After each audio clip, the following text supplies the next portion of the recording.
स्वागत है आपका friend set preparation YouTube channel पर।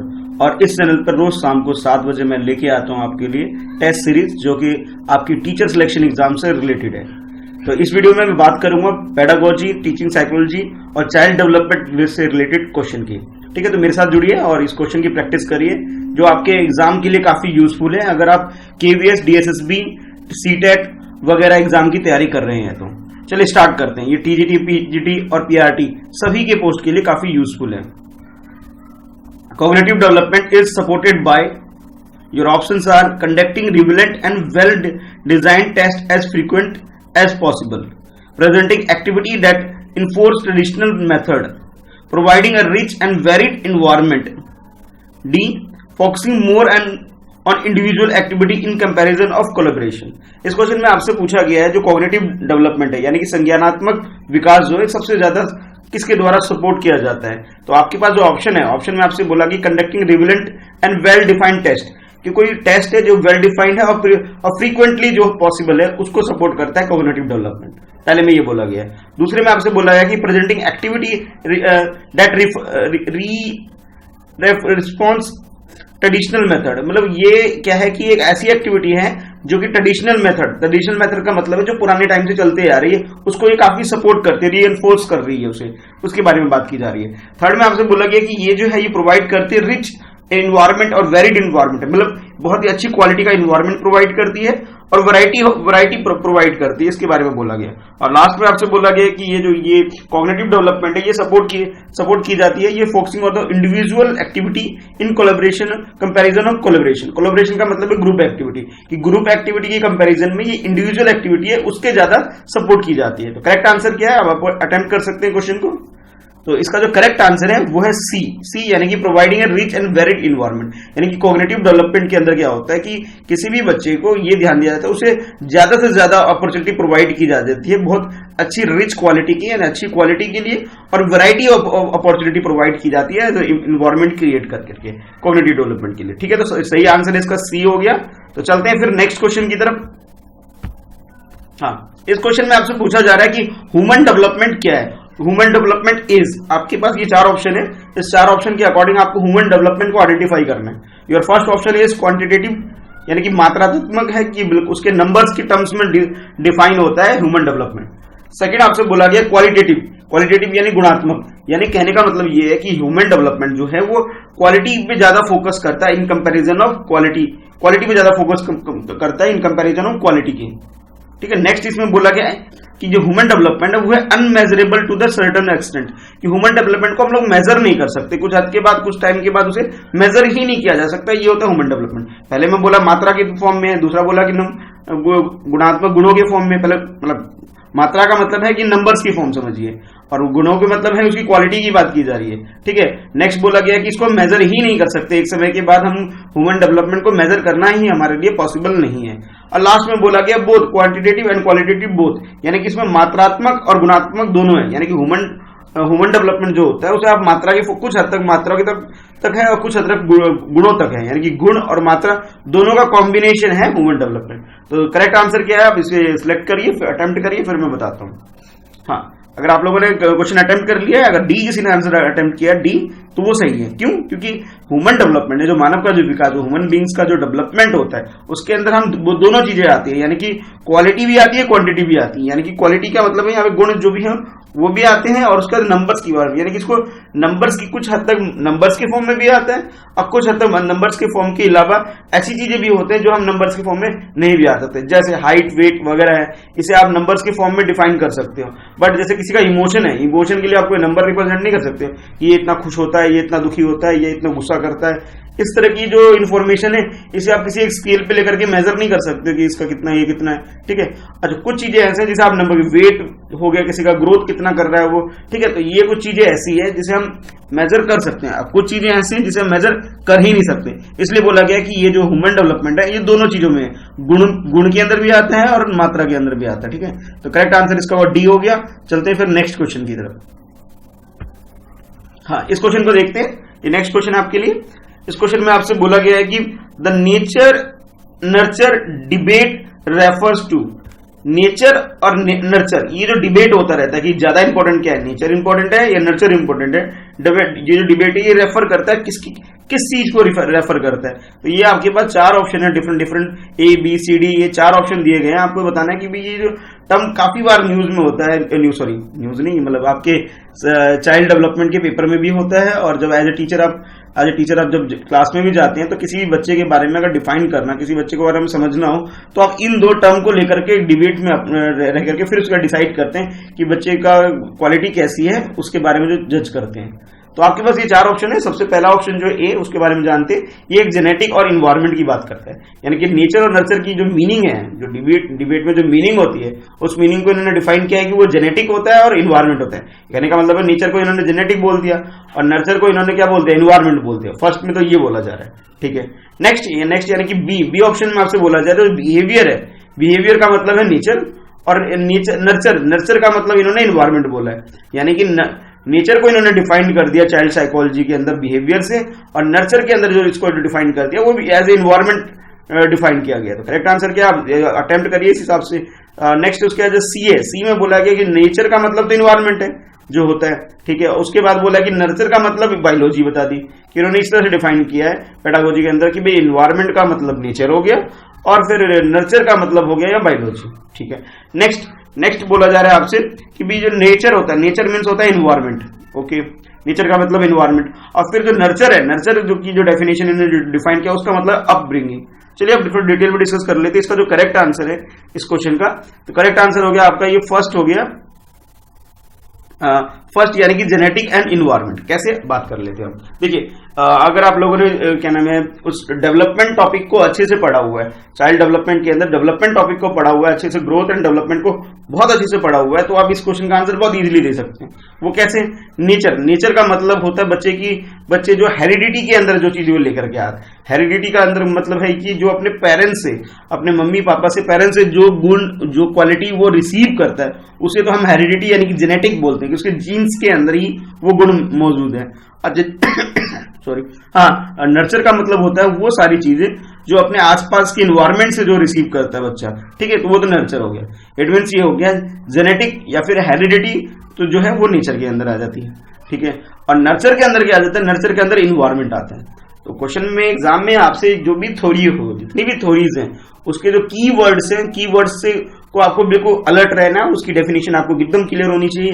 और कई बार क्या करते हैं डायरेक्ट वो वर्ड ना यूज करें, अब इनको वर्ड तो ऐसे यूज करना चाहिए, हेरिडिटी यूज करना चाहिए, हेरिडिटी और इन्वायरमेंट, पर इन्होंने क्या यूज किया, नेचर एंड नर्चर यूज किया हुआ है, ठीक है। तो आपको नेचर और नर्चर की मीनिंग बिल्कुल क्लियर होनी चाहिए। अच्छा, उसके बाद हेरिडिटी को भी इन्होंने अलग से डिफाइन इस तरह से कर दिया है कि हेरिडिटी मीन्स हेरिडिटी ना रखें, यहाँ पे क्या बोलते हैं उसकी जगह जेनेटिक बोल दिया गया। तो ये इस तरह के जो की वर्ड है ना, जो एक दूसरे को लीड करते हैं, एक दूसरे की मीनिंग को लीड करते हैं, इसकी लिस्ट आपके पास होनी चाहिए। अगर आप प्रिपरेशन कर रहे हैं, पेपर पेन लेके बैठिए, सभी वीडियो देख रहे हैं, तो मैं कुछ इस तरह के जो वर्ड बताऊं जो एक दूसरे से कोरिलेट करके जब क्वेश्चन पूछा जाता है तो आपको पता होना चाहिए। अगर आप ये नोट कर रहे हैं तो बहुत अच्छी प्रिपरेशन होगी आपकी। चलिए देखते हैं फिर नेक्स्ट क्वेश्चन को। हाँ, नेक्स्ट क्वेश्चन है आपके लिए, which of the following is the passive agency of socialisation. मतलब सोशलाइजेशन का मतलब है किसी भी बच्चे का समाज के अंदर, सोसाइटी के अंदर एडजस्टमेंट कैसे हो पा रहा है, बाकी लोगों के साथ वो कैसे एडजस्ट कर रहा है, कैसे घुल मिल रहा है और कैसे अपना जीवन निर्वाह कर पा रहा है कोई भी पर्सन, ठीक है। अच्छा, सोशलाइजेशन को भी इन्होंने दो तरह से डिफाइन किया हुआ है। कैसे, एक बोलते हैं कि भाई ये जो वो फैक्टर्स हैं, वो एजेंसी है जो कि एक्टिवली इम्पैक्ट डाल रही है, और कुछ है ये एक्टिवली इम्पैक्ट नहीं डालती। कुछ लोग कुछ ऐसे होते हैं एक्टिव के जो पैसिव तरीके से इम्पैक्ट डालती है। एक्टिव का मतलब उसका जो मेजर रोल होता है, और पैसिव का होता है मेजर रोल नहीं होता पर हिडन रोल होता है उसका भी, ठीक है। तो वो बात की जा रही। तो आपके पास ये चार ऑप्शन है सोशलाइजेशन की को इम्पैक्ट डालने वाली, पैसिव एजेंसी के रूप में इम्पैक्ट डालने वाली, ये चार हैं। कौन कौन से उसको अटेम्प्ट पढ़ेंगे पहले, फिर अटेम्प्ट करिए आप क्वेश्चन। तो फर्स्ट है आपके पास हेल्थ क्लब। हेल्थ क्लब होता है जहाँ पे जैसे जिम वगैरह हो गए या अखाड़ा, जिम, इस तरह की जो चीजें हो गई, ठीक है, उसकी बात की जा रही है, वो सोशलाइजेशन में इम्पैक्ट डालती है पैसिव रोल करके, ठीक है। नेक्स्ट बोला है फैमिली। तो फैमिली जो है हमारा जो परिवार है वो पैसिव होकर के निष्क्रिय रूप से वो हमारे सोशलाइजेशन पे इम्पैक्ट डालती है। अच्छा, नेक्स्ट बोला गया सी ऑप्शन जो है इको क्लब। इको क्लब का मतलब ये है कि जैसे मान लीजिए आपके घर के आसपास कुछ लोगों ने अपना एक समूह बनाया है जो कोई गली मोहल्ले में क्या करते हैं, पेड़ पौधे लगाते हैं, इस तरह का कुछ काम करते हैं, हरा भरा रखते हैं। तो वो एक तरह से बोला कि ये पैसिव होकर के इंपैक्ट डालती है सोशलाइजेशन के ऊपर। और लास्ट में बोला गया है कि भाई ये डी ऑप्शन है। डी ऑप्शन का मतलब यहाँ पे ये है कि भाई कि जो पब्लिक लाइब्रेरी होती है, यानी कि आपने कई बार सुना होगा कि आपके घर के आसपास किसी पर्टिकुलर एक जगह पे एक लाइब्रेरी है जहाँ पे सब लोग रीडिंग हॉल है, जहाँ लोग जाते हैं और प्रिपरेशन करते हैं। जैसे आप लोग भी जैसे अभी प्रिपरेशन कर रहे हैं, उसमें बहुत सारे ऐसे लोग होंगे जो घर पे रह के स्टडी ना करके किसी भी लाइब्रेरी को ज्वाइन कर रखा होगा। लाइब्रेरी में जाकर के वो एक जगह बैठ करके अपना शांति से प्रिपरेशन करते हैं और अपने जैसे और दूसरे लोगों के साथ अपने टॉपिक को डिस्कस करके काफी कुछ डाउट्स क्लियर करते हैं और ग्रुप में स्टडी करते हैं। ठीक है, तो ऐसी जगह भी होती है। तो उसे हम वो जो पूछे कह रहे हैं पब्लिक लाइब्रेरी, तो वो जो पब्लिक लाइब्रेरी है वो किस तरह से सोशलाइजेशन को इंपैक्ट डाल रही है। तो 4 ऑप्शन आपके पास, तो आपको पैसिव एजेंसी है उसके ऊपर टिक लगाना है, उस पर करेक्ट, वो आपका करेक्ट ऑप्शन होगा। तो इसका जो करेक्ट आंसर है, करेक्ट आंसर इसका डी यानी कि पब्लिक लाइब्रेरी। पब्लिक लाइब्रेरी क्या होता है, ये आपके ऊपर है, आप जाएं ना जाएं इसमें कोई फोर्स नहीं होता है, इसलिए इसको हम एक्टिव रूप से नहीं बल्कि पैसिव रूप से ये आपके लिए काफी यूजफुल है सोशलाइजेशन के लिए। तो करेक्ट आंसर इसका हो गया डी।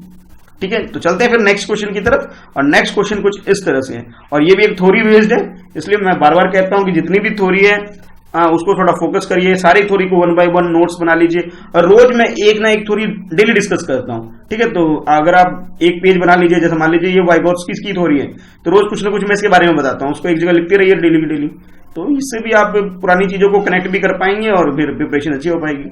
चलिए डिस्कस करते हैं वाइगोत्स्की की थ्योरी को। In Vygotsky's theory which aspect of the development gets neglected, यानी कि वाइगोत्स्की की जो थ्योरी है डेवलपमेंट की, उसमें कौन से एस्पेक्ट को, कौन से फैक्टर को नेग्लेक्ट कर दिया जाता है, जिसको ध्यान नहीं दिया जाता, जिसको वैल्यू नहीं दी जाती है। आपको ये बताना है कि वाइगोत्स्की ने ऐसी कौन की थ्योरी के अंदर कौन से ऐसे टर्म है जिसको वो नेग्लेक्ट करते हैं, ध्यान नहीं देते, उसकी उपेक्षा कर देते हैं कि भाई ये इसकी आवश्यकता नहीं है। तो आपके पास ये 4 ऑप्शन है। फर्स्ट ऑप्शन में आपसे बोला गया सोशल, ये सोशल पॉइंट ऑफ व्यू को वो ध्यान नहीं देते। सेकंड में बोला आपके पास बी ऑप्शन में आपसे बोला जा रहा है कल्चर, यानी कि जो सांस्कृतिक चीजें होती है, जो हमारे पूरे रीति रिवाज कह लीजिए, जितनी चीजें हैं उसको वो इग्नोर कर देते हैं, इग्नोर मतलब नेग्लेक्ट कर देते हैं, उस पर वो ध्यान नहीं देते, ये बोला गया इसके अंदर। अच्छा, नेक्स्ट यानी कि सी ऑप्शन में बोला गया बायोलॉजिकल जो टर्म्स होते हैं, जो फैक्टर्स होते हैं, उसको वाइगोत्स्की ध्यान नहीं देता डेवलपमेंट के एस्पेक्ट को, एज ए डेवलपमेंट एस्पेक्ट वो इसको इग्नोर करता है। अच्छा, लास्ट है आपके पास डी ऑप्शन, और डी ऑप्शन में बोला गया कि वाइगोत्स्की ने इग्नोर किया है लिंग्विस्टिक को। लिंग्विस्टिक का मतलब होता है जो एक ऐसा पर्सन जो कि मोर देन मतलब मैनी लैंग्वेज जानता है, वो उसे कई सारी भाषाएं जो आती है उसे हम लिंग्विस्टिक बोलते हैं। तो यानी कि किसी बंदे के अंदर अगर ये क्वालिटी है, किसी बच्चे के अंदर या किसी ह्यूमन बीइंग के अंदर ये जो क्वालिटी है कि उसे एक से ज्यादा लैंग्वेज आती है, 3, 4, 5 ऐसे कई मल्टीपल लैंग्वेज जिस बंदे को आती है, उसकी जो ये क्वालिटी है उसको इग्नोर करता है अपने डेवलपमेंट एस्पेक्ट में, कि उसका इंपैक्ट कुछ डलता है उसको इग्नोर करता है। तो 4 ऑप्शन आपके पास, क्वेश्चन अटेम्प्ट करिए, फिर बताइए मुझे कि क्या सही है, फिर डिस्कस करते हैं। हाँ, तो इसका जो करेक्ट आंसर है, अगर आप लोगों ने क्वेश्चन अटेम्प्ट कर लिया, करेक्ट आंसर है वो है सी, यानी कि बायोलॉजिकल। यानी कि बायोलॉजिकल चीजें जो हैं, यानी कि हमारी बॉडी से रिलेटेड जो चीजें हैं उसको इग्नोर करता है वाइगोत्स्की। कहता है वो इंटरनली चीजों को इतना ध्यान नहीं देता। क्यों? क्योंकि उसका अपना एक अलग थ्योरी है, वो सोचता है कि एनवायरनमेंट का ज्यादा इंपैक्ट है, वो इस चीज पे बिलीव करता है।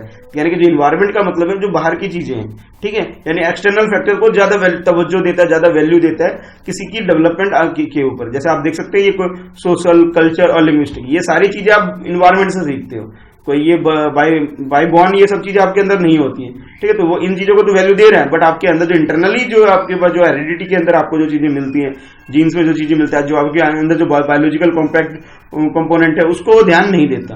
ठीक है, यानी कि सही आंसर जो इसका हो गया, सही आंसर हो गया इसका सी, यानी कि बायोलॉजिकल। ठीक है, तो चलते हैं फिर नेक्स्ट क्वेश्चन की तरफ। और नेक्स्ट क्वेश्चन में आपसे बोला गया ये जो टर्म ऑफ थिंक, इसके बारे में। चलो मैं क्वेश्चन पढ़ देता हूं, एक बार समझ लेते हैं क्वेश्चन में है क्या। Which of the following stages are involved when infants think with their eye, ear and hand? आपसे बोला गया है कि इन्फेंट का मतलब होता है जो वो छोटा बेबी है, बिल्कुल शिशु की बात की जा रही है। जो छोटा बच्चा है, छोटा बेबी है, अगर उस जैसे हम लोग किसी चीज के बारे में सोचते हैं, तो बच्चा जो होता है, छोटा बच्चा, बिल्कुल छोटा बेबी जो है, वो भी कुछ ना कुछ सोचता है। तो आपसे ये पूछा जा रहा है कि जब छोटा बच्चा होता है वो जब किसी चीज को सोचता है, थिंक करता है, तो अपनी कौन सी चीज को इन्वॉल्व करता है, कौन सी चीज को इन्वॉल्व नहीं करता है, उसके बारे में डिस्कस किया जा रहा है। तो जैसे इन्होंने बोला कि भाई जो इन्वॉल्व करता है, इन्वॉल्व किसको करता है, आईज को इन्वॉल्व करता है, ईयर को इन्वॉल्व करता है, हैंड को इन्वॉल्व करता है। बेबी है, छोटा बच्चा है, चीजों को देखता है, किसी चीज के बारे में समझने की कोशिश करता है। हाँ, कोई आसपास कोई कुछ बोल रहा है तो उसको भी सुनता है वो, ठीक है। और मान लीजिए उसके कोई कुछ नजदीक लेके जाता है कोई चीज, तो उसे टच भी करता है वो, ठीक है, ये इन चीजों को करता है। तो आपको ये बताना कि which of the following stage are involve infant think with the, अच्छा आपको बताना इनमें से कौन सी ऐसे स्टेज है जब ये तीनों चीजें इन्वॉल्व करता है अपनी थिंकिंग प्रोसेस के अंदर। ये आपके पास स्टेज गिवन है, ये ऑप्शन में 4 स्टेज आपके पास गिवन है, 4 स्टेज को आपको चेक करना है, ठीक है, क्योंकि भाई ये जिसमें ये तीनों चीजें, तीनों फैक्टर वो यूज करता है। तो आपके पास जो फर्स्ट ऑप्शन है आपके पास कंक्रीट ऑपरेशनल स्टेज, यानी कि जो कंप्लीट ऑपरेशनल स्टेज होता है उस स्टेज के अंदर बच्चा जो होता है कि वो आंख कान और हाथों का इस्तेमाल करता है किसी चीज के बारे में सोचने की, किसी चीज के बारे में अपने कॉन्सेप्ट डेवलप करने के लिए। बी में आपसे बोला कि प्री ऑपरेशनल स्टेज जब आती है बच्चे की, प्री ऑपरेशनल स्टेज, तो उस स्टेज में जो बच्चा होता है वो ध्यान देता है कि भाई वो यूज करता है अपने आंख कान और हाथ का किसी भी ऑब्जेक्ट के बारे में अपनी कोई धारणा बनाने के लिए, कोई अपनी कॉन्सेप्ट डेवलप करने, उसको समझने के लिए या उसके बारे में सोचने के लिए बच्चा यूज करता है। नेक्स्ट आपसे बोला है कि जो सेंसर मोटर स्टेज है, सेंसर मोटर स्टेज के अंदर जब बच्चा आता है तब वो इस तरह का आता है। और लास्ट में जो डी ऑप्शन है, डी ऑप्शन में आपसे बोला जा रहा है कि जो फॉर्मल ऑपरेशन स्टेज है, ठीक है, तो फॉर्मल ऑपरेशन स्टेज जब आता है तब जाके बच्चे के अंदर ये क्वालिटी डेवलप होती है कि वो अपने आंखों का, कानों का और हाथों का इस्तेमाल करता है किसी भी ऑब्जेक्ट को टच करके, देख करके, सुन करके उसके बारे में अपने कॉन्सेप्ट डेवलप करने के लिए। ये आपके 4 ऑप्शन है, तो 4 ऑप्शन के अकॉर्डिंग आप अटेम्प्ट करिए। अगर आप लोगों ने डिटेल में पूरा बच्चे की जो डिफरेंट स्टेजेस ऑफ डेवलपमेंट अगर आप लोगों ने पढ़ रखा है तो ये तो बहुत आसान क्वेश्चन है, इसमें कुछ ऐसा है ही नहीं। आपको हर एक स्टेज का एज पता होना चाहिए और मतलब ये सब चीजें स्टेप बाय स्टेप अगर आप रिवाइज करते हैं तो बहुत इजी क्वेश्चन है, ठीक है। तो चलिए बताइए ऑप्शन क्या है इसका। हाँ, तो इसका जो करेक्ट ऑप्शन जो है वो है सी, यानी सेंसर मोटर स्टेज। तो सेंसरी मोटर स्टेज जब आता है बच्चे के अंदर तब वो बच्चा अपने आंखों का, कान का और हाथ का इस्तेमाल करता है किसी चीज के बारे में सोचने या कॉन्सेप्ट बनाने की। कई बार आपने देखा होगा, जैसे मैं एक एग्जांपल की तरफ बताता हूँ, जब छोटा बच्चा देखा होगा कुछ भी चीज लेता है उसको खाना स्टार्ट कर देता है, मतलब उसके सामने कुछ भी लीजिए, छोटी चीज रख दी, मान लीजिए उसको आपने बॉल दिया तो उसको बॉल, वो सोचता है कि भी छोटा बच्चा होता है उसे पता नहीं होता बॉल क्या चीज है, तो उसको भी अपने मुंह में डालना स्टार्ट कर देता है। पेन दे दीजिए, पेन को भी मुंह में डालना स्टार्ट कर देगा।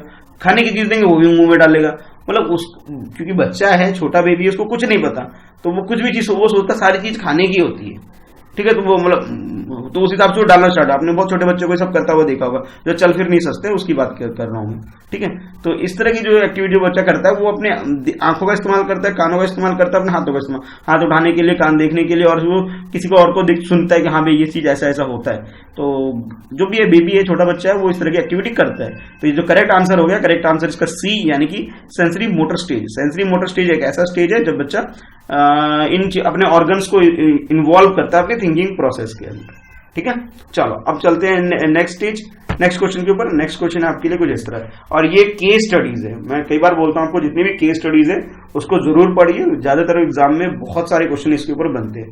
ये थोड़ा क्वेश्चन अगर आपके जितनी भी थ्योरीज आप पढ़ते हैं उसको आप प्रैक्टिकली कैसे यूज करते हैं उसके बारे में क्वेश्चन पूछा जाता है। वो इसलिए क्योंकि जब बीइंग अ टीचर जब आप क्लासरूम में जाएंगे तब आपको ऐसी सिचुएशन मिलेगी और ऐसी प्रॉब्लम आपको फेस करनी पड़ेगी, तब आप किस तरह से अपनी पढ़ी हुई नॉलेज को इस्तेमाल कर पा रहे हैं उसके बारे में आपको चेक किया जाता है। चलिए देखते हैं क्या है। Riya does not agree with the Rishabh about setting up a class picnic. Riya और ऋषभ दो बच्चे हैं जो एक पिकनिक के लिए फोर्स कर रहा है, एक नहीं कर रहा है।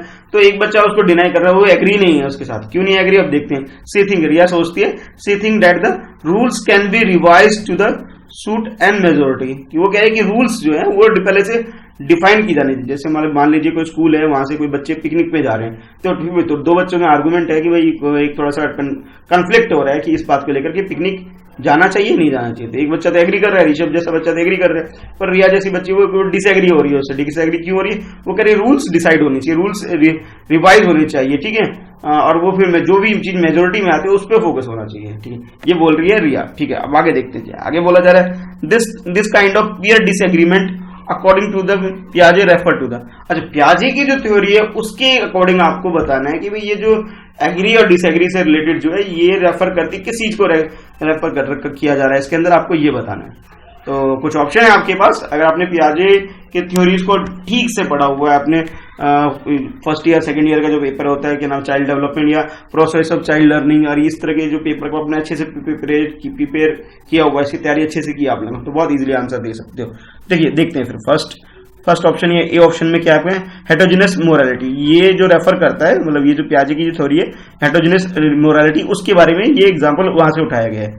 अच्छा, नेक्स्ट आपसे बोला गया जो बी ऑप्शन है, बी ऑप्शन में बोला गया ये एक तरह से कॉग्निटिव इमेच्योरिटी को रिफ्लेक्ट कर रहा है, ठीक है, यानी कि कॉग्निटिव इमेच्योरिटी जो है वो रिफ्लेक्ट कर रहा है। अच्छा, बाद में सी में बोला जा रहा है कि ये जो चीजें दिख रही है डिसएग्री, एग्री और डिसएग्री, दो बच्चे जो आपस में एग्री है डिसएग्री है किसी चीज को लेकर के, ये एक तरह से रिएक्शन दिखा रहा है कि किसी चीज का रिएक्शन दिखा रहा है। एक बोल रहा है कि चलना चाहिए, उसको उसके अगेंस्ट में खड़ा हो गया, तो ये एक तरह से बताया जा रहा है कि एक रिएक्शन है, नथिंग है, it is a reaction called reaction है, उससे ज्यादा कुछ नहीं, ये पियाजे की थ्योरी के हिसाब से। अच्छा, लास्ट में आपसे बोला जा रहा है डी ऑप्शन, तो डी ऑप्शन में आपसे बोला जा रहा है ये जो है मोरालिटी ऑफ कोऑपरेशन है, मतलब ये कि इसमें मोरालिटी ऑफ कोऑपरेशन, सहयोग की नैतिकता के बारे में ये सवाल उठाता है, ये उसके बारे में बता रहा है कि भाई सहयोग तो करेंगे पर एक मोरालिटी होनी चाहिए, इसके बारे में डिस्कस किया जा रहा है। तो पियाजे के अकॉर्डिंग कौन सा आंसर सही है, पियाजे की थ्योरी के हिसाब से आपको बताना है कि कौन सा ऑप्शन सही है, वो बताइए। चलिए क्वेश्चन अटेम्प्ट करिए। हाँ, इसका जो करेक्ट आंसर है, करेक्ट आंसर ये इसका डी है। डी इसलिए क्योंकि इसमें मोरालिटी की बात की जा रही है और कोऑपरेशन की बात करी। वो कैसे, जैसे आप देख रहे हैं, तो ऋषभ कह रहा है भी पिकनिक जाना चाहिए, तो रिया कह रही पिकनिक, तो हम पिकनिक जब जाएंगे पहले सबसे पहले तो पिकनिक की डिसएग्री होगी। क्यों? उसने बोला कि भाई सबसे पहले तो रूल डिफाइन होने चाहिए, रिवाइज होने चाहिए कि भाई पिकनिक पे ये सामान ले जाना है, ये नहीं ले जाना, ऐसे रहना वैसे रहना, तो इस तरह की कुछ रूल होने चाहिए। वो कैसे होना चाहिए, वो मेजोरिटी के हिसाब से होना चाहिए, मेजोरिटी के हिसाब से, यानी कि बहुमत करा लो, मतदान करा लो कि भाई ये चीज होनी चाहिए। मान लीजिए 10 बच्चे जा रहे हो तो आपने कोई बात रख दी, 10 में से अगर 5 या 6 बच्चे अगर एग्री हो रहे हैं कि भाई मेजोरिटी से ज्यादा बच्चे, मतलब 50% से ज्यादा बच्चे अगर इस बात पे एग्री हो रहे हैं, हाँ ऐसा होना चाहिए, उसको रूल बना दो। तो इस तरह का जब डिस्कशन होता है, इस तरह के एग्रीमेंट डिसएग्रीमेंट वाली चीजें जब सामने आती है, तो ये पियाजे की जो थ्योरी है उसके अंदर मोरालिटी ऑफ कोऑपरेशन का टर्म्स यूज किया जाता है, यानी कि करेक्ट आंसर आपका हो गया डी। ठीक है, तो देखते हैं फिर नेक्स्ट क्वेश्चन, और नेक्स्ट क्वेश्चन में है आपके लिए कुछ इस तरह से। नेक्स्ट क्वेश्चन है आपका थियरेसिस थ्योरी, ये स्टेनबर्ग्स थियरेटिक थ्योरी ऑफ इंटेलिजेंस, इसके बारे में लो आज हम लोगों ने कई सारी थ्योरी देख रहे हैं। पियाजे की थ्योरी भी आ गई, ठीक है, वायगत्सो की थ्योरी भी आ गई, और फिर लास्ट में ये स्टेनबर्ग की भी थ्योरी है, ट्रेचिक थ्योरी है, यानी कि इसमें 3 फैक्टर थ्योरी ऐसे आप बोल सकते हैं इंटेलिजेंस का। ये भी आज इस क्वेश्चन इस टेस्ट सीरीज में आज की वीडियो में आपके लिए क्या है, चलो पढ़ते हैं इसको।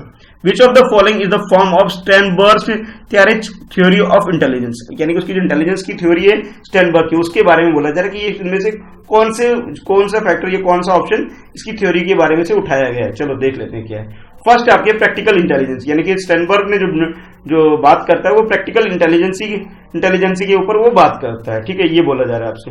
अच्छा, नेक्स्ट बोला जा रहा है जो ये स्टेनबर्ग की जो थ्योरी थी इंटेलिजेंस के ऊपर, वो बात करती है एक्सपेरिमेंटल इंटेलिजेंस के ऊपर बात की जाती है। अच्छा, नेक्स्ट बोला गया सी ऑप्शन में आपसे बोला गया कि ये जो रिसोर्सफुल इंटेलिजेंस है उसके ऊपर बात करता है ये स्टेनबर्ग की थ्योरी। ओके, और लास्ट में बोलता है ये सब बात कर, ये सब कुछ नहीं, ये सब बात करते हैं मैथमेटिकल इंटेलिजेंस की, कि न्यूमेरिकल वैल्यू या न्यूमेरिकली जो बच्चा किसी प्रॉब्लम को इजीली सॉल्व कर सकता है वो इंटेलिजेंट बच्चा है, या उसके रिलेटेड थ्योरी हमारी जो है स्टेनबर्ग की थ्योरी है। तो करेक्ट ऑप्शन क्या है आपको बताना है। फर्स्ट में प्रैक्टिकल इंटेलिजेंस की बात की जा रही है, सेकंड में एक्सपेरिमेंटल की बात की जा रही है, थर्ड में इसमें रिसोर्सफुल होने की बात की जा रही है, और लास्ट डी ऑप्शन में आपसे बोला जा रहा है मैथमेटिकल यानी गणितीय जो बुद्धिमानी है उसके बारे में बात की जा रही है, जिसके अंदर बच्चा कैलकुलेशन वगैरह जोड़ घटाव जो भी हायर लेवल की चीजें उसके बारे में अच्छे से डील कर पाते हैं। तो सही बताइए सही ऑप्शन क्या है इसमें, सही ऑप्शन आप चूज करिए, फिर मैं आपसे डिस्कस करता हूं। तो करेक्ट आंसर जो इसका करेक्ट आंसर इसका ए, यानी कि प्रैक्टिकल इंटेलिजेंस की, कि स्टेनबर्ग ने जो स्टोरी को डेवलप किया उस स्टोरी में बोलता है कि जो प्रैक्टिकली जो चीजों को अच्छे से सॉल्व करता है, प्रैक्टिकल के अंदर इसके अंदर कुछ भी चीजें हो सकती हैं लाइफ की, डेली लाइफ में जो चीजें हम रोजमर्रा में जो चीज प्रॉब्लम्स हमारे अंदर हमारे सामने आती है, हम उसे फेस करते हैं, उससे अगर अच्छे से डील कर पाते हैं, ठीक है, उसके अंदर 3 चीजें बोली गई है। वो कैसे, एक तो ह्यूमन बीइंग वो खुद है, ठीक है, उसका जो भी प्रॉब्लम है सब्जेक्ट है उसके बारे में बात की, और उस सब्जेक्ट से और लोगों पे क्या इंपैक्ट पड़ने वाला है। तो ये 3 फैक्टर हो गए, इसलिए इस स्टोरी को थियरेटिक थ्योरी भी बोल देते हैं, ठीक है। तो करेक्ट आंसर जो इसका हो गया वो हो गया ए, ठीक है। तो चलते हैं फिर नेक्स्ट क्वेश्चन की तरफ। नेक्स्ट क्वेश्चन में बोला गया बहुत टू द पॉइंट क्वेश्चन है, एक वर्ड में जैसे बोलते हैं ना, वन वर्ड सब्स्टिट्यूशन इंग्लिश में होता है, तो यहाँ पे भी है कि हु की जगह आपको ये लगाना है कि भाई ये हु की जगह कौन सही है, ठीक है।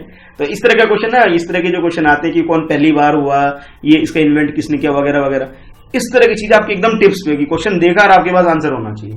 तो जैसे क्वेश्चन में पढ़ देता हूं, समझ लेते हैं पहले क्वेश्चन में है क्या। क्वेश्चन में आपसे बोला गया who develop the first intelligence test, कि इंटेलिजेंस टेस्ट जो है वो सबसे पहले किसने डेवलप किया था, आपको ये बताना है। तो who is the first person, पहली बार जिस बंदे ने, जिस साइकोलॉजिस्ट ने ये डेवलप किया था इंटेलिजेंस टेस्ट, उसके बारे में पूछा जा रहा है। तो ये नाम दिए गए हैं आपके पास 4 लोगों के, तो 4 में से एक सही है, बाकी 3 गलत है। आपको सही वाला आइडेंटिफाई करना है।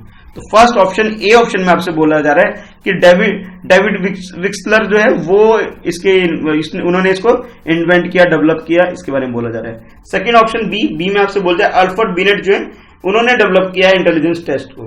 अच्छा, नेक्स्ट आपसे बोला है सी ऑप्शन में बोला कि चार्ल्स एडवर्ड स्पेयरमैन जो है उन्होंने इस चीज को डेवलप किया, इंटेलिजेंस टेस्ट जो करते हैं किसी भी इंसान का, ये डेवलप किया चार्ल्स एडवर्ड स्पेयरलेस ने डेवलप किया है, स्पेयरमैन ने डेवलप किया। और लास्ट में जो डी ऑप्शन है, डी ऑप्शन में बोला जा रहा है कि रॉबर्ट स्टेनबर्ग जो था, रॉबर्ट स्टेनबर्ग जो है साइकोलॉजिस्ट थे, इन्होंने डेवलप किया है ये इंटेलिजेंस टेस्ट को। तो करेक्ट आंसर क्या है? अगर आप लोगों ने आईक्यू वगैरह कोई टॉपिक को, बहुत इंटेलिजेंस टॉपिक या आईक्यू टाइप चीजों को अच्छे से पढ़ा हुआ है, और जो हम चाइल्ड विद स्पेशल नीड के अंदर जो गिफ्टेड चाइल्ड के बारे में टॉपिक को अगर अच्छे से पढ़ा हुआ है, तो ये इस क्वेश्चन का आंसर देना बहुत आसान काम है। ठीक है, तो करेक्ट आंसर क्या है बताइए एक बार, फिर मैं सही आंसर बताता हूं आपको। आप लोगों ने क्वेश्चन अटेम्प्ट कर लिया होगा। इसका जो करेक्ट आंसर इसका अल्फ्रेड बिनेट, क्योंकि अल्फ्रेड बिनेट वो इंसान थे जिन्होंने सबसे पहले पूरी दुनिया में ये थ्योरी क्या नाम है, ये टेस्ट डेवलप किया था, इंटेलिजेंस टेस्ट को डेवलप किया हुआ था। ठीक है, तो अगर आप क्वेश्चन रेगुलरली वीडियो को देख रहे हैं तो आंसर देना कोई बड़ा काम नहीं था। अच्छा, एक चीज और पूछना चाहूंगा, आईक्यू टेस्ट होता है, ठीक है, आईक्यू टेस्ट होता है, उसका फार्मूला क्या है कमेंट बॉक्स में लिख के बताइए, ताकि मुझे भी पता लग सके कि भाई आप लोग प्रिपरेशन कैसे कर रहे हैं, नहीं कर रहे हैं, तो मुझे आपके बारे में पता लगेगा। ठीक है, उस हिसाब से मैं आपके बारे में क्वेश्चन फॉर्म कर सकूंगा। ठीक है, तो मुझे आईक्यू टेस्ट का फार्मूला क्या होता है कमेंट बॉक्स में जरूर अभी लिख के बताइए। वीडियो खत्म होते हैं मैं उसे चेक करूंगा कि सही है गलत है। चलो ठीक है, नेक्स्ट देखते हैं। नेक्स्ट क्वेश्चन है आपके लिए कुछ इस तरह से, क्वेश्चन को रीड करते हैं। Phonological awareness refer to the ability to, phonological जो अवेयरनेस होती है यानी कि ध्वन्यात्मक जो होती है, जो हमें हमारी सुनने की क्षमता से लेकर के जो हमारी जो जागरूकता है, वो जो एबिलिटी है हमारे अंदर, वो किस चीज को रेफर करती है, उसके बारे में बात किया जा रहा है आपसे। तो आपके पास कुछ ऑप्शन है, ये 4 ऑप्शन है, इनको पढ़ते हैं फिर समझते हैं क्या करके। तो फर्स्ट ऑप्शन जो बोलता है, ये बोलता है आपके reflect and manipulate the sound structure, कि आप रिफ्लेक्ट करते हैं जब भी कोई आवाज सुनते हैं तो एक तरह से आप रिफ्लेक्शन देते हैं, हाँ ये आवाज क्या है वगैरह वगैरह, फिर उसे मैनिपुलेट करते हैं, मैंने अपने हिसाब से बताते हैं ये जो साउंड स्ट्रक्चर है किस चीज का स्ट्रक्चर है। मान लीजिए आप रास्ते में चल रहे हैं, गाड़ी की आवाज सुन रहे हैं, तो गाड़ी की आवाज भी जो कई तरह की, बाइक की आवाज अलग है, कार की अलग आवाज है, ट्रक की आवाज अलग है, तो उससे को साउंड तो सब हॉर्न ही बजा रहे हैं, पर आप उसकी आवाज से पता लगा लेते हैं कि साइकिल वाले ने घंटी बजाई है, ये ऑटो वाले ने बजाया, किसका क्या आवाज है, उसको आप डिफ्रेंशिएट कर पा रहे हो, उसके बारे में बात की जा रही है। अच्छा, नेक्स्ट जैसे बोला जा रहा है कि ये जो फोलॉजिकल अवेयरनेस है ये रेफर करता है हमारी एबिलिटी को कि हम स्पीक फ्रीक्वेंटली कितना बोल पाते हैं और एक्यूरेटली, यानी कि ये बात करता है हमारी स्पीक फ्रीक्वेंटली एंड एक्यूरेटली, हम कितना फ्रीक्वेंटली मतलब बहुत आसानी से सुविधा बिल्कुल एकदम फ्लुएंट होकर के बिना रुके एकदम धारा प्रभाव में एकदम बिल्कुल सीधे स्पीड में अच्छे से बोल पाते हैं, और कितना एक्यूरेटली बोल पाते हैं, बिल्कुल कितना सही से हम बोल पाते हैं, उसके बारे में बात की जा रही है, फोलॉजिकल अवेयरनेस के बारे में जो बात की जा रही है। अच्छा, नेक्स्ट जो सी ऑप्शन है, सी ऑप्शन में बोला जा रहा है ये जो फोलॉजिकल अवेयरनेस है, ये जो कॉन्सेप्ट है, ये बात की ये रेफर करता है हमारे नो अंडरस्टैंड राइट, कि हम क्या जानते हैं, क्या समझते हैं और क्या लिख सकते हैं, इस तरह का जो हमारे अंदर जो एबिलिटी है, ये बात करता है फोलॉजिकल अवेयरनेस की।